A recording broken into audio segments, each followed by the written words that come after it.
네, 지금 관심 가져야 할 산업과 이슈에 대해서 살펴보는 비즈인사이트 시간입니다. 오늘은 로봇주와 방산 산업에 대해서 살펴볼 텐데요. 양승윤 유진투자증권 연구원 나와주셨습니다. 어서 오십시오. 반갑습니다. 안녕하십니까. 네, 최근 로봇주와 방산주 흐름은 어떻게 흘러가고 있는지 체크해 보도록 하겠습니다. 권미정 캐스터 연결합니다. 네, 오늘도 상승하고 있는 방산이지만 최근 급등한 종목을 대상으로 공매도에 대한 불안의 목소리도 들려오고 있습니다. 전문가들은 공매도가 재개된다면 시장에 외국인의 수급이 다시 돌아올 거란 기대를 가지고 있지만 이 업종별로 보면 최근 대차 거래가 늘어난 업종인 로봇과 화학, 철강 그리고 2차 전지와 조선, 방산주에는 단기적인 변동성이 나타날 수 있다 평가하는데요. 오늘은 특히 로봇과 방산을 중심으로 살펴보겠습니다. 대차잔고는 공매도의 대기자금격이기 때문에 공매도의 선행 지표로 꼽히고 있죠. 특히 정부가 무차입 공매도를 근절하기 위해서 이번에 시스템을 강화하면서 프로세스상 공매도 이전 차입 계약이 확정되어야 공매도가 진행될 수 있는데요. 공매도 시행을 앞둔 3월 들어서 실제로 전반적인 대차 물량이 증가하면서 시장의 공매도 준비가 본격적으로 시작된 걸 알 수 있습니다. 지난 20일 기준 주식 대차 잔고는 55조 959억 원 가량으로 잡히면서 지난 2월 말인 48조 원 대비 무려 14%나 늘어난 걸 확인할 수 있는데요. 지난 1월 말에서 2월 말 사이에는 잔고가 1.5%밖에 증가하지 않은 걸 고려하면 엄청난 큰 차이죠. 그런데 지난 19일 기준으로 보면 특히 로봇, 화학, 그리고 철강 업종 등의 대차 잔고가 대폭 늘어났다라고 언론은 말하고 있습니다. 관련 종목을 살펴보자면 T로보틱스가 있겠는데요. T로보틱스의 대차 잔고는 한 달 만에 4억 9,200만 원에서 이렇게 58억 7,200만 원으로 무려 12배 가량 늘어났고요. 또 콘크리트 펌프카를 만들고 있어서 기계 장비 섹터로 더 많이 묶이기는 하지만 이 전진 건설 로봇도 3억 4천만 원에서 60억 1,500만 원으로 무려 18배가 증가한 것을 확인할 수 있습니다. NH투자증권도 공매도 재개 후에 현재 밸류는 높지만 이익 전망은 양호하지 않은 로봇과 화학 등의 업종에 영향이 있을 수 있다라고 평가를 했고요. 또 삼성증권도 2차 전지와 조선, 방산, 그리고 전력 인프라의 대차 잔고 물량이 전반적으로 증가했다는 분석을 내놨습니다. KB증권은 단기적으로는 최근 상승폭이 컸던 방산과 우주, 조선, 기계 등의 업종별 변동성이 확대될 가능성이 있다 평가를 분석했는데요.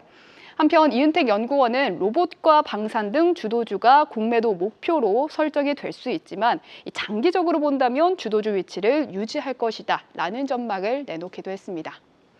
이런 공매도에 대한 불안한 목소리가 있지만 방산은 오늘도 다시 상승하고 있는데요. 실적이라는 믿을 만한 구석이 있기 때문에 가능한 걸까요? 오늘 로봇과 방산주에 대한 흐름 함께 살펴보시죠.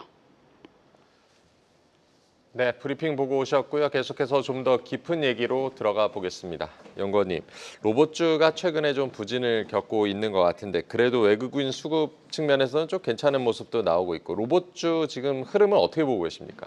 일단 로봇주가 한때는 작년 연말 대비해서 한 70%, 80%까지 상승을 했던 부분들이 있었습니다. 워낙 작년 연말부터 삼성전자의 레인보우 로보틱스 추가 지분 매수, 그리고 오픈 AI, 엔비디아, 구글, 메타 등등 글로벌 빅테크들에서 로봇 사업을 강화하는 움직임들이 나오면서 기대감들이 좀 앞서 나갔던 부분들이 있었다라고 생각을 하고 있고요. 결국 여러 가지 모멘텀들과 재료가 소멸된 지금 현재 시점에서는 이제 고점 대비해서 큰 폭으로 이제 조정을 받고 있는 상황들입니다. 아무래도 이 로봇 업계라고 하는 게, 로봇 업종이라고 하는 게 조금 이제 기대감과 이 현실 사이의 괴리가 굉장히 크게 좀 벌어져 있고, 여전히 실적 흐름을 봤을 때는 작년 이제 4분기 실적들, 연간 실적들 다 나오고 있기는 한데 전년 대비해서 플랫하거나 아니면 오히려 감소하는 모습도 나오고 있어서 이 실적에 대한 부분들, 펀더멘털들이 회복되지 않는 이상 좀 저희가 계속 중장기적으로 좀 이제 이런 이제 과거 수준까지 좀 올라가는 걸 기대하기는 쉽지 않을까 생각을 하고 있고, 계속 이제 여러 가지 이벤트나 기대감 중심의 플레이가 단기간 좀 지속될 것으로 생각을 하고 있습니다.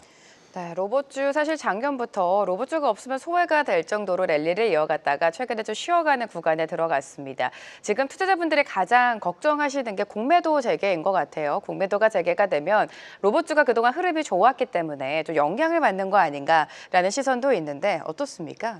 일단은 물론 네. 영향은 있을 거라고 생각은 합니다. 워낙 아까 말씀드린 것처럼 펀더멘탈 측면에서 조금 약한 부분들이 또 로봇 기업들이기 때문에 당연히 이제 공매의 타겟이 될 수도 있겠다라고 생각은 하는데 네. 로봇 기업들이 대부분 코스닥 시장에 상장이 되어 있고 코스닥 기업들 같은 경우는 코스닥 이제 150이라고 하는 지수 안에 들어가 있어야지 공매가 가능한 걸로 저희는 보고 있어서 근데 그 지금 지수에 들어가 있는 기업은 그렇게 많지는 않습니다. 뭐 대표적인 게 이제 레인보우 로보틱스이고 저희가 오늘 파악했을 때 한 3개에서 4개 정도 기업이 지금 포함이 되어 있는 네. 상황들이어서 뭐 대부분 이제 로봇 기업도 한 15개, 한 20개 정도 상장되어 있는데 상당 부분 또 이제 어떻게 보면은 그 포함되어 있지 않기 때문에 영향은 반대로 또 제한적일 수 있는 부분도 있지 않을까라고 생각을 하고 있습니다. 네, 공매도 재개 이슈도 잘 챙겨보셔야겠는데 로보티즈 얘기를 좀 해보겠는데요. 물적 분할 발표에 이제 주가가 지난주에 봤더니 이제 굉장히 처참한 수준이던데 오늘은 이제 2% 정도 그래도 상승은 하고 있고요. 로보티즈 지금 주주분들을 어떻게 대응해야겠습니까? 일단은 이제 지난주 갑작스럽게 물적 분할에 대한 이슈가 나오고 나서 좀 시장 충격들이 있었던 것 같습니다. 워낙 물적 분할이 주는 그 어감 이미 네, 자체가 네. 굉장히 어떻게 보면 투자 시장에서 부정적인 부분들이 많기 때문에 결국 이 로보티즈가 자율주행 사업 부문을 물적 분할을 해서 떼어내고 네. 그것을 이제 또 과거 이제 저희 기업들이 했었던 그런 이제 관행들처럼 어떻게 보면 이제 상장을 시키면서 중복 상장이 되면은 약간 문제가 되지 않을까 이제 이런 우려감들이 크게 좀 이제 시장에 충격을 주었다고 저희는 보고 있는데 일단 회사 차원에서 설명을 하고 계시는 거는 뭐 5년 이내에 상장을 하지 않겠다라고 이제 단언을 하고 계시고 제가 근데 그거보다도 저희 좀 주목을 해서 보고 있는 것들은 결국 이 자율주행 사업 부문 이제 미래 사업 부문으로 주목은 받고 있지만은 여전히 실적은 안 나오고 있고 그리고 시장 개화 속도도 워낙 저희가 해결해야 될 부분들이 많습니다. 뭐 자율주행에 대한 기술이라든지 아니면은 뭐 사회 수용이라든지 이런 네. 것들 좀 해결하고 봐야 되기 때문에 장기적인 관점에서 이제 막 커가는 이제 그런 시장이고 결국 이 회사의 가장 알짜 사업부가 뭐냐 가장 좋은 사업부가 뭐냐라고 하면은 이제 존속하고 있는 액추에이터 사업 부문일 거고 액추에이터 사업 부문이 이제 결국은 과거에는 이제 단순히 부품으로서 취급을 받았었지만은 이제 로봇 AI가 성장해 가는 구간에서 이제 AI와 또 엮어서 볼 수 있는 하나의 또 투자 포인트가 되고 있기 때문에 뭐 여전히 이 회사가 가지고 있는 투자 매력도 자체는 네. 변하지 않았다 이렇게 생각을 하고 있습니다.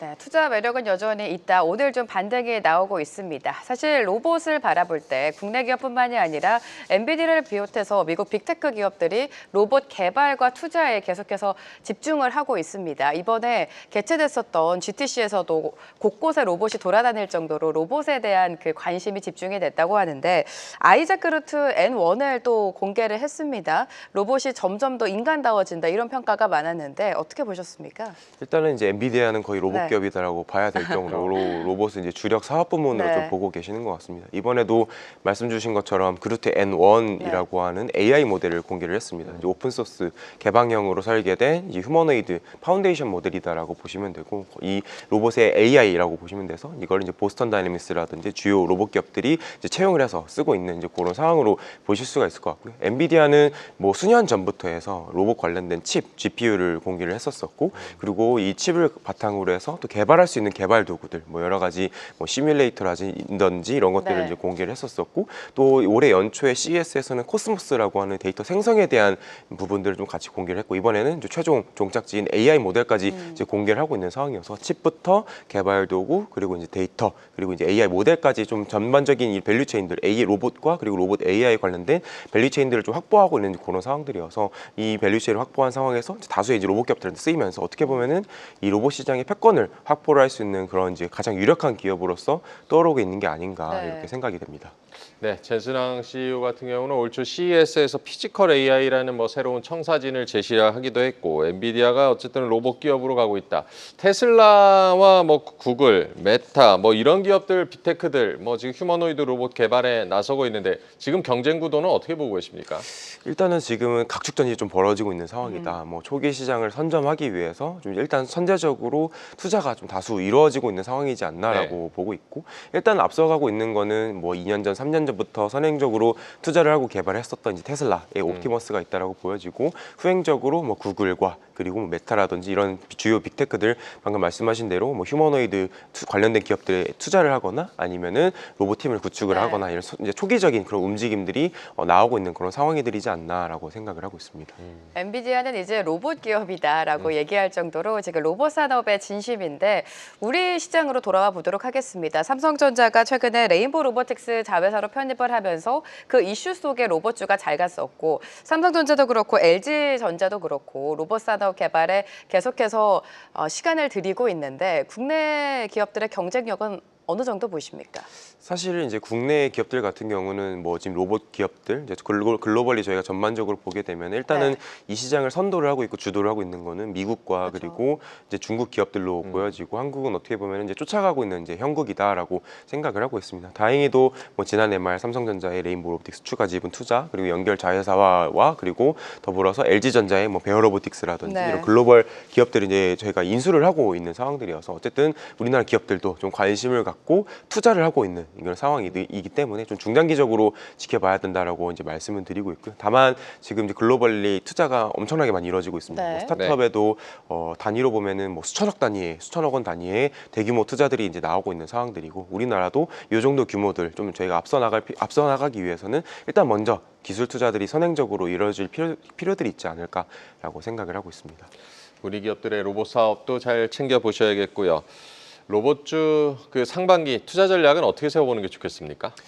일단 워낙 지금 시장 흐름 자체가 좀 어려운 부분들이 있기 때문에 이제 주도주 또는 이제 대표 기업 중심으로 접근하는 거를 저희는 이제 추천을 드리고 있는 상황들이고, 그리고 로봇이라고 하는 거는 아직 저희가 이제 수차례 반복해서 말씀드리는 것처럼 펀더멘탈이 강하지가 않기 때문에 이런 개별 기업들의 개별 이슈에 따라서 변동폭이 커지는 부분들이 있어서 이 개별 이 기업들의 이슈 체킹들을 계속 면밀히 하셔라라고 말씀을 드리고 있고, 그리고 큰 틀에서 이 흐름들을 따라가고 싶다라고 하신다면은 결국 이 로봇 시장을 관통하고 있는 키워드는 휴머노이드랑 로봇 AI이기 때문에 휴머노이드 또는 로봇 AI 관련된 사업을 하고 있거나 여기에 이제 노출도를 가져갈 수 있는 그런 기업들 중심으로 접근하는 것이 유효해 보인다라고 말씀드리고 있습니다. 네, 로봇 산업 자체가 펀더멘탈이 강하거나 뭐 숫자로 실적으로 꽂히고 있지 않기 때문에 좀 유의해서 접근을 해야 된다. 그래도 키워드는 휴머노이드, 로봇 AI다라고 말씀을 해주셨고요.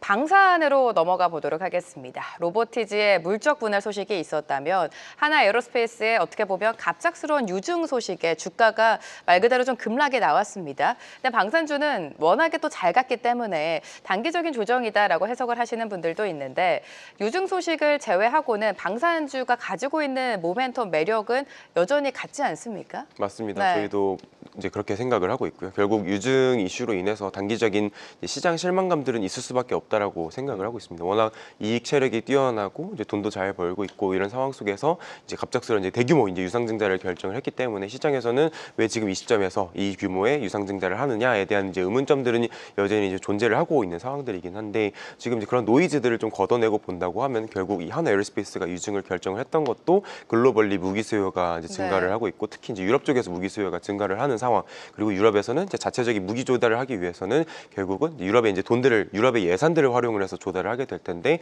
유럽 역내 조달을 해야 된다. 현지화에 대한 요건들이 이제 강화가 되고 있는 그런 상황들 속에서 하나 에어로스페이스도 조기에 대응하기 위해서 뭐 해외 현지 거점을 확보를 한다, 생산 능력을 확보를 한다, 아니면 현지 기업들과 협력을 한다, 이런 관점에서 이제 대규모 이제 저런 투자금들이 지출이 될 필요가 있기 때문에 이제 이런 결정들을 한 거여서, 결국 어떻게 보면 이 시장 흐름들을 보게 되면은 무기 수요는 늘어나고 있고, 앞으로 이 우리나라 방산 기업들도 그 수혜를 볼 수 있고, 실적의 그런 중장기적인 성장 흐름들은 뭐 크게 달라진 부분들은 없다라고 생각은 됩니다. 다만 이번에 이제 유상 증자 관련해서 저희가 해결해야 될 부분들은 이제 전체적인 큰 그림들은 저희도 다 알겠고 인정하고 동의하는 부분들이지만, 이것들이 이제 실제 성과로서 뭐 수주라든지 이런 것들이 증명이 된다고 하면 주가 흐름 자체는 추가적인 탄력들을 받을 수 있지 않을까 생각을 하고 있습니다. 네, 우리 방산 기업들 여전히 이제 전망은 좋다라고도 분석을 해주셨고, 연구원님께서는 또 리포트에서 K방산이 이제 새로운 국면에 진입했다. 새로운 국면이라고 하면 어떤 국면을 보고 계십니까? 일단은 뭐 지난 과거 수년 동안의 방산주 또는 방산 업종의 흐름들을 지켜보게 되면은 이제 변곡점에 도달할 때마다 주가 흐름이 좀 크게 변동성을 보였었던 부분들이 있었었고, 2022년 전후 그리고 이제 2022년부터 현재까지 그리고 이제 앞으로 크게 이제 저희는 세 가지로 좀 구분을 해서 볼 수가 있을 것 같은데 2022년 이전에는 어떻게 보면 우리나라 방산기업들은 우리나라 이제 내수 중심의 사업 구조들을 좀 가져갔었습니다. 그러다가 2022년에는 러우 전쟁 발생하고 폴란드 수주를 받으면서 그 내수 중심 산업에서 이제 해외 수출 주도의 산업으로 좀 변화가 이루어지면서 큰 폭의 뭐 실적 상장과 이제 주가 흐름 상승이 나왔었고 지금은 어떻게 보면 이제 해외 수출을 저희가 우리나라에서 만들어서 직수출을 했다라고 하면은 이제 앞으로는 현지화를 해야 되는 부분들이 있다. 아까 이제 말씀드린 것처럼 하나 에어로스페이스가 또 결정을 하고 진행을 하고 있는 것처럼 이런 이제 해외 국가들은 뭐 이런 돈을 저희가 예산을 써서 무기를 사는데 자국에 어떠한 수혜나 뭐 혜택 이런 것들이 없다라고 하면 좀 어려운 부분들이 있을 수밖에 없기 때문에 이거를 이제 자국 내 방산 기업들을 육성하거나 아니면은 뭔가 이런 제조에 대한 부분들 좀 수혜를 저희 같이 좀 누려야 된다는 관점에서 현지화를 추구를 하고 있는 상황이고 이런 현지화에 얼마나 잘 대응을 할 수 있는가에 따라서 우리가 더 추가적으로 수출을 하고 더 성장할 수 있는 부분들이 정해질 것 같다라고 저희는 생각을 해서 이제 지금 또 새로운 국면에 진입을 하고 있다라고 말씀을 드리고 있습니다. 사실 K방산이 글로벌적으로 계속해서 러브콜을 받는 이유가 저희가 뭐 한국인이 뭐 빠르잖아요. 납기일을 굉장히 빠르게 맞추고 또 가성비가 좋다라는 경쟁력으로 해외 시장에서 좀 인정을 크게 받고 있는데 폴란드 시장을 또 빼놓을 수가 없습니다. 유럽 시장 안에서 폴란드에서 계속해서 수요가 증가하고 있는데 앞서서 방산주 안에서 하나 에어로스페이스를 좀 집중적으로 분석해 주셨는데 현대 로템을 비롯해서 여타 다른 방산주에 대한 투자 전략도 좀 자세하게 들어볼게요. 일단은 지금 하나 에어로스페이스뿐만 아니라 이 방산 업종의 흐름들은 모든 기업들한테 이제 적용이 되고 있는 상황들입니다. 다만 이제 최근에 주가 흐름들을 보면 조금 이제 어느 정도 그림들이 나오는 게 결국은 이 무기 수요는 유럽을 중심으로 해서 크게 증가를 하고 있고 유럽에 노출도가 있는 기업들 중심으로 상승을 하고 있는 그런 상황들이지 않나라고 저희는 생각을 하고 있고요. 대표적으로 이제 유럽 쪽에 뭐 전투기를 수출을 하고 있는 뭐 한국 항공우주라든지 아니면은 K2 전차 또 저희가 앞으로는 폴란드 2차 사업에 대한 기대감들이 좀 묻어 있는 그리고 루마니아 수주까지 좀 연결시켜서 볼 수 있는 현대로템에 대한 이제 기대감들까지 같이 좀 저희가 크게 올라가고 있는 상황들이고 반면 LIG 넥스원 같은 경우는 최근 주가 흐름 상승 속에서는 조금 소외됐었던 부분들이 있는데 결국 그랬던 이유에는 유럽에 대한 노출도 적자가 크지 않았기 때문이다라고 생각을 하고 있습니다. 다만 이제 앞으로의 이 방산주 흐름들을 보면은 뭐 무기 수요는 유럽 중심이긴 하겠지만은 유럽 외에 뭐 중동이라든지 뭐 아태 지역이라든지 미국까지 그 온기들은 계속해서 확산이 되어갈 거라고 보고 있고 올해 저희가 주목하고 있는 건 결국 중동이다라고 생각을 합니다. 왜냐면은 유럽 방산 기업들이 유럽 수요 늘어나는 거에 대응하는데 좀 정신이 없는 부분들이 있어서 중동이라든지 아태 쪽에서 무기 수요가 크게 늘어나고 있는 상황에서 대응이 좀 어려울 거라고 보고 있고 어떻게 보면 가장 좀 속된 말로 빈집이라고 볼 수 있는 게 중동이라고 저는 생각을 하고 있어서 이제 중동 쪽에 대한 모멘텀들 뭐 대표적으로 뭐 현대 로템이라든지 아니면은 뭐 LIG 넥슨도 마찬가지고요. 그리고 하나 에어로스페이스도 지금 사우디의 현지 기업과 조인트 벤처를 맺고 협력을 하는 그런 그림들을 내세우고 있는 상황들이어서 지금까지는 유럽 중심이었다고 하면은 이제 중동 쪽에 노출도를 보여주는 기업들까지 좀 저희가 폭넓게 볼 수 있지 않을까 생각을 하고 있습니다. 네, 기존의 유럽과 함께 올해는 이제 중동이나 아태 쪽 모멘텀에 좀 주목을 해보자라고도 조언을 해주셨습니다. 이제 방산주 투자 전략, 전반적인 투자 전략은 저희가 어떻게 세워보면 좋을까요?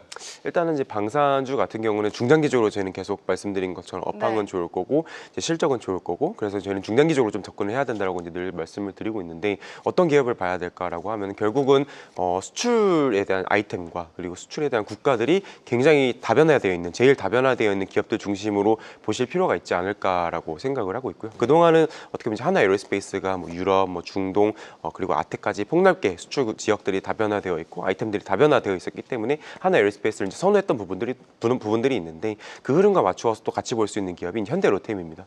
과거에 현대로템은 항상 밸류에이션이 싸다라는 관점에서 투자 접근들이 이루어졌었는데 어떻게 보면 또 일각에서는 쌀만하니까 싸다라는 이야기들이 있었거든요. 왜냐하면은 뭐 수출에 대한 국가가 폴란드에 제한이 되었었고 그리고 이제 수출 아이템도 K2 전차에 이제 국한이 됐었던 부분들이 있는데 지금은 이제 앞서 말씀드린 유럽에서 수요 늘어나고 근데 유럽 기업들이 대응이 안 되는 관점에서 폴란드 외에 루마니아 뭐 그리고 슬로바키아 그리고 앞서 말씀드린 중동까지 이 수출 지역들이 다변화되는 그런 상황들에서 이 밸류에이션에 대한 리레이팅까지 좀 볼 수 있는 그런 구간에 진입하고 있는 게 아닌가 이렇게 생각을 해서 이제 이렇게 좀 수출이 다변화되고 있고 이제 아이템들이 다양한 그런 기업들 중심으로 보시는 게 어떨까 생각을 하고 있습니다. 수출이 다변화되는 기업들을 좀 주목을 해보자. 이제 다음 주면은 이제 4월에 들어 들어가기도 하고 이제 1분기 실적 시즌에도 이제 돌입을 하게 되는데 지금 방산주들의 실적 흐름 같은 경우는 어떻게 전망하고 계십니까? 일단 워낙 방산 업종이라고 하는 게 비닉 정보들이 많고 추정하기에 좀 어려운 부분들이 있어서 저를 비롯해서 이제 많은 애널리스트 분들께서 이제 어려워하시는 부분들이 네. 있기는 한데 한 가지 명확한 거는 이제 방산 업종은 일부 이제 계절성들이 있습니다. 네. 그래서 1분기, 2분기, 3분기, 4분기 갈수록 이제 매출에 대한 부분들이 커지는 이제 구조로서 볼 수가 있어서 어떻게 보면 이제 1분기, 2분기 좀 비수기에 해당이 된다라고 보실 수가 있고 물론 이제 수출 사업들 같은 경우는 이제 분기 참 편차 없이 나가는 경우도 있지만은 이제 국내 사업들이 1분기, 2분기 때 이 매출 사이즈 자체가 좀 네. 적게 나오기 때문에 일단 실적에 대한 부분들은 뭐 하반기보다는 상반기에는 조금 기대감을 낮추어서 볼 필요가 있지 않을까 이렇게 생각을 하고 있습니다. 네, 실적 시즌인 만큼 실적도 좀 체크를 해보셔야 될 것 같고 앞서서 로봇주 전략 세워주실 때 공매도 재개화는 그래도 영향은 있겠지만 그 영향이 좀 미비할 것이다라고 말씀을 해주시지 않았습니까? 방사는 또 다를 것 같아요. 워낙 주가가 단기간에 급등이 나왔고 주가가 랠리를 펼쳤기 때문에 공매도의 타겟이 될 수도 있다. 이런 전망들이 많습니다. 공매도 영향은 어떻게 보세요? 맞습니다. 일단 단기간에 주가 흐름 자체가 굉장히 네. 강했었기 때문에 이제 공매도의 타겟이 될 수도 있겠다라고 생각은 하지만은 뭐 이 주가 흐름 자체는 한국에서만 이렇게 과도하게 저희가 상승을 한 것들은 아니고 뭐 선제적으로 뭐 유럽이라든지 이런 해외 쪽에서 먼저 상승 흐름들이 나왔고 해외 기업들이 멀티플에 대한 밸류에이션에 대한 리레이팅 리그들이 진행이 되면서 한국도 거기에 좀 키맞추기 형태로 올라가고 있는 그런 네. 상황들이고 여전히 유럽 방산 기업들의 뭐 평균 PER들을 보게 되면은 여전히 30배 이상을 기록을 하고 있는 상황이고 한국 같은 경우는 지금 뭐 20배, 21배 정도이기 때문에 뭐 글로벌과 비교했을 때는 또 어떻게 보면은 여전히 업사이드가 또 나오고 있는 그런 섹터로서 볼 수가 있고 또 한 가지 덧붙여서 보자면 아까 계속 말씀드리는 것처럼 이 업황에 대한 분위기들이 꺾이지 않을 거고 물론 1분기 실적은 출렁일 수는 있겠지만은 연간으로 보면은 YY로 계속해서 실적 흐름들은 강해지고 있는 그런 구간들이어서 공매도의 타겟은 되겠지만은 그 영향 자체는 좀 단기적으로 지나갈 수 있지 않을까 생각을 하고 있어서 단기적으로는 이제 이런 멀티플들 네. 밸류에이션 부담이 좀 덜한 기업들로 대응은 필요하겠지만은 여전히 이제 저희는 이제 영향 자체는 좀 단기적일 거고 결국은 뭐 주도 섹터로서의 입지들은 유지하고 그리고 주도주들이 계속 이 주가 흐름들 좀 밀고 나가는 그런 흐름들이 되지 않을까라고 예상을 하고 있습니다. 네, 주도주들이 공매도 이슈에도 밀고 나가는 흐름이 나올 수 있다. 오늘 비즈 인사이트 로봇주 방산산업까지 분석을 해봤습니다. 양승윤 유진투자증권 연구원과 함께했습니다. 고맙습니다. 감사합니다. 계속해서 다양한 경제 이슈를 알고 싶다면 구독과 좋아요, 알림 설정 부탁드립니다. AI 캐스터 권미정이었습니다.